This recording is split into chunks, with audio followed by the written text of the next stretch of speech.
কিন্তু আমরা মমতা দেবীকে শহীদ হতে দেব না।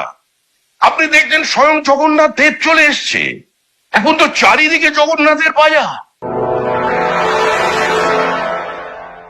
এখন তো চারিদিকে জগন্নাথের বাজা।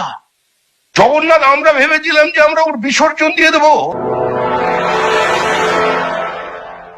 আমরা ওর বিসর্জন দিয়ে দেবো বাবুঘাটে, ওখানে ফিরাতাকি ব্যবস্থা তৈরি করে রেখেছিলেন গঙ্গা পুজো করতে।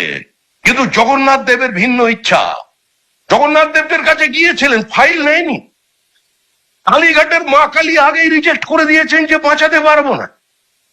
গিয়েছিলেন পুরীতে জগন্নাথের কাছে, জগন্নাথ দেব বলছেন আমার শরীরের যে অবস্থা, আমি এই সরকারকে টিকিয়ে রাখতে পারবো না।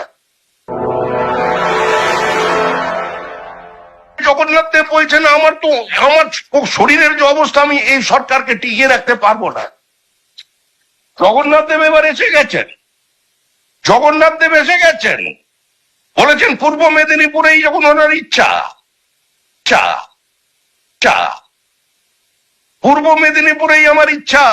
কিন্তু আমাদের বিরোধী দল নেতার হাত ধরে জগন্নাথ দেব ওদের, জগন্নাথ দেব ওদের, জগন্নাথ দেব দিতেই যাচ্ছে। এই তো দেখে নিন বিরোধী দল নেতা একবার